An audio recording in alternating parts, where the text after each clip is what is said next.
vous donnez des chiffres aussi sur l'augmentation de la demande électrique dans le futur. Ça va être considérable aussi, parce qu'on se dit, bon, on part en général de 1990 quand on veut faire des comparaisons. La référence, oui.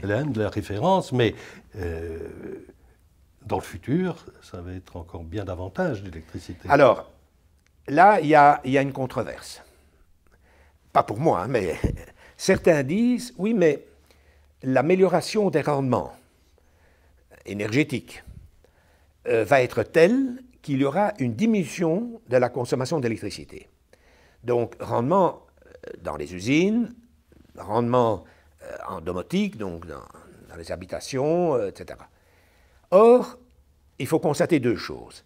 C'est qu'il y a une numérisation de plus en plus importante de toute notre vie économique. Et la vie privée, d'ailleurs, également. La digitalisation, enfin, la numérisation, parce que digitalisation est un anglicisme, une adaptation anglaise, est irréversible. Elle est en train de pénétrer absolument tous les domaines d'activité, et celle-là est grosse consommatrice d'électricité. Les serveurs, les GSM, enfin, toutes les applications électroniques sont grosses consommatrices. Ça, c'est très important. D'autre part, il y a également une pénétration de la voiture électrique qui, progressivement, va remplacer, progressivement, parce qu'il ne faut pas considérer que ça va être très rapide, mais il y aura un remplacement progressif des voitures classiques, au diesel ou à essence, par des voitures électriques. Alors, le départ est un peu décevant. Madame Merkel avait souhaité avoir d'ici à 2020 1 million de voitures électriques en Allemagne. On en est très, très loin. Mais très loin. On est à des dizaines de milliers, et même pas des dizaines de milliers actuellement. Oui, et encore, ce ne sont pas des voitures strictement électriques. Non, ce sont des hybrides et des voitures électriques. Donc, la pénétration du marché de l'automobile par l'électricité est beaucoup moins grande que ce qu'avaient espéré un certain nombre de dirigeants. Alors, ces voitures électriques, il faut les recharger. Donc, on va consommer de l'électricité, et beaucoup d'électricité.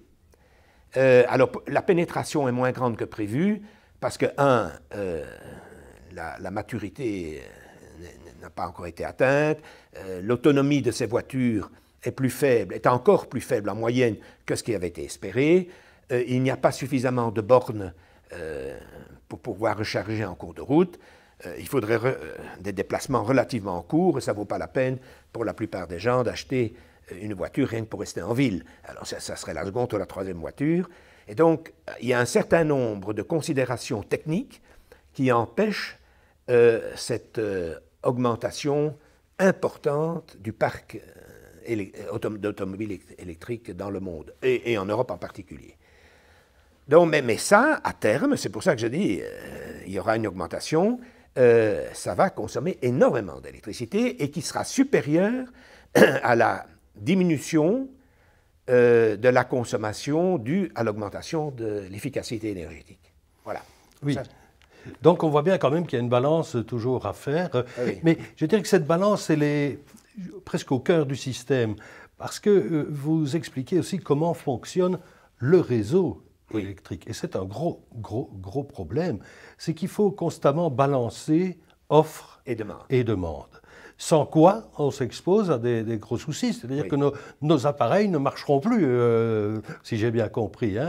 Quand on est à du 50 Hz, il faut y rester, sans quoi les choses ne fonctionnent plus.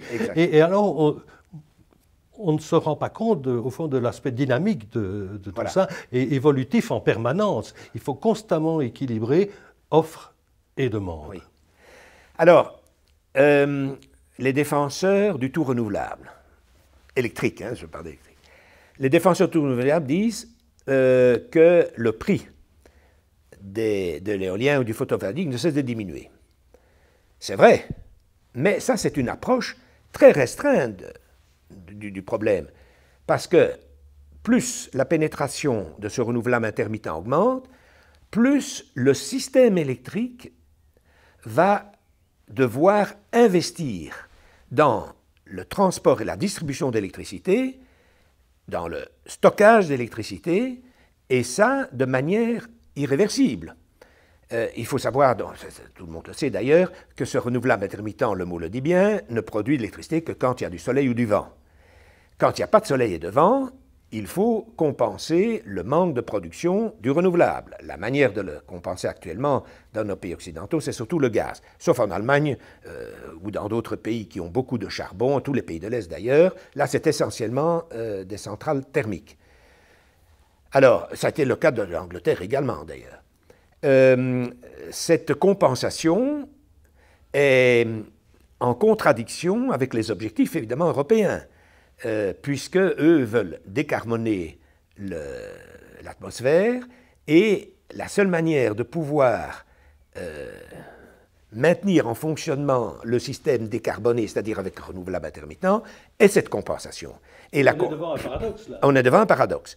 On est devant un paradoxe et ce paradoxe ne pourra pas être résolu dans le court terme. Alors, ça c'est un équilibre général. Maintenant, tant que la pénétration du renouvelable, donc éolien photovoltaïque, n'est pas trop élevée, ce qui est le cas en Belgique. En Belgique, c'est très faible, c'est en dessous de 10% globalement. Le stockage dit d'électricité, en fait on ne stocke pas l'électricité, on stocke de l'énergie, mais on appelle ça le stockage d'électricité, n'est pas requis, enfin il n'est pas indispensable pour l'instant. Le seul secteur qui pourrait utiliser du stockage, c'est celui des habitations, parce que là, avec les panneaux photovoltaïques, on peut à la fois alimenter les besoins de l'habitation et quand il y a un surplus, par exemple par période de grand soleil prolongé, on peut exporter, enfin on peut injecter cette électricité, ce surplus d'électricité sur le réseau. Alors, il est clair que si ceux qui veulent être complètement autonomes, c'est-à-dire ne plus dépendre du réseau électrique du tout, pourraient stocker l'énergie électrique renouvelable dans des batteries. Alors, ces batteries, quand il s'agit de petites capacités, pourraient de fait équilibrer le système d'une habitation. Mais actuellement, on y reviendra peut-être, il est exclu de concevoir une réserve dans les pays à forte pénétration, une réserve, un stockage donc d'énergie par batterie, parce que les batteries ne peuvent satisfaire la demande que pendant des périodes relativement courtes. Or, s'il y a, c'est le cas en hiver, pas de soleil ou très peu de soleil, et à certaines périodes d'hiver, pas de vent du tout, alors il faudrait avoir un système de stockage qui permette de compenser le manque de soleil d'énergie sur des périodes beaucoup plus longues, ce qui n'existe pas pour l'instant. Donc ce type de stockage n'est pas suffisamment mûr et trop cher encore actuellement pour pouvoir être installé à grande échelle. Donc c'est pour ça que je dis, les difficultés sont majeures. Hein, donc, oui, en plus de ça, ça impose quand même de revoir complètement le système. Vous parliez le réseau électrique. Hein. Oui, mais vous parliez du réseau électrique voilà. où on injecte un surplus d'énergie électrique quand ça se présente. C'est donc un réseau à deux sens, oui, ce qui n'était jamais le cas jusqu'ici. Exact. Alors, il faut distinguer entre la transmission d'électricité à haute tension donc, et la distribution d'électricité à basse tension, enfin à basse ou moyenne tension. Oui. Ce qu'on a chez soi, quoi. Hein, oui, mais pas uniquement. On peut également, si la tension n'est pas trop élevée pour les usines, on peut également être servi par un réseau de distribution. Alors, il se fait que pour pouvoir développer le renouvelable, il faut investir fortement dans ces réseaux électriques, mais fortement, et pas uniquement dans les réseaux électriques domestiques, mais également dans les interconnexions entre pays. Alors, la répartition des investissements est telle que les dépenses dans les réseaux de haute tension, donc les réseaux de transmission, sont nettement inférieures aux dépenses qu'on devra consacrer à la distribution d'électricité. Grosso modo, on peut dire un quart, trois quarts, mais enfin, on peut jouer sur les chiffres, mais c'est nettement plus élevé en distribution d'électricité. D'autre part, comme les consommateurs, d'abord, la production d'électricité est dispersée. Elle est dispersée puisqu'on peut avoir des éoliennes partout, on peut avoir du photovoltaïque partout. Intermittente et dispersée. Intermittente, dispersée, et donc, sur les réseaux de distribution notamment, et même, oui, surtout de distribution, il y a des flux dans les deux directions, hein, puisque le consommateur peut faire appel au réseau pour ses propres besoins, mais peut également, en cas de surplus, débiter dans le réseau. Ça, c'est également une modification très importante de la structure existante, d'où des investissements très très importants. Alors, il faut financer tout cela. Le problème pour ceux qui sont propriétaires de ces réseaux, donc Elia en Belgique pour le réseau haute tension, et puis alors la série des distributeurs qui sont bien connus actuellement à cause de tout ce qu'on entend à la télévision, à la radio et dans les médias, et ce qu'on lit dans les médias, doivent trouver des moyens financiers pour renforcer le réseau, ajouter un nombre de certaines lignes pour pouvoir se connecter à des centres de consommation, ou de production d'ailleurs, qui n'est pas évident, parce qu'à un moment donné, si le cadre juridique n'est pas suffisamment précis, ce qui est le cas actuellement, et ça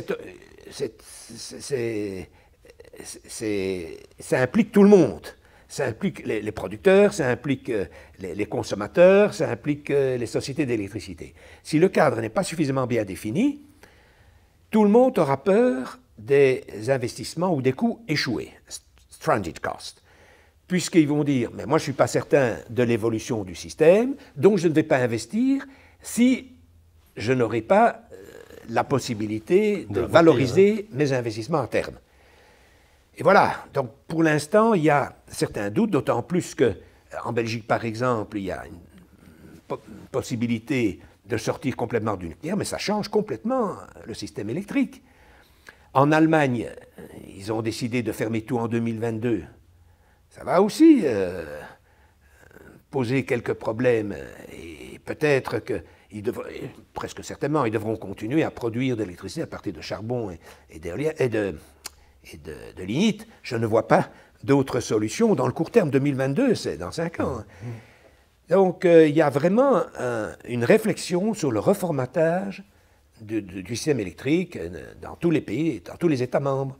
Et c'est pour ça que certains ont déjà décidé de ne pas suivre les directives européennes au-delà des 20-20-20, parce que là, c'était contraignant, et vont fortement, durement négocier la répartition des objectifs européens entre les États membres en disant nous adhérons pas à ce système, ça serait ruineux pour nos pays, et on n'arrivera pas à nous aligner. Voilà.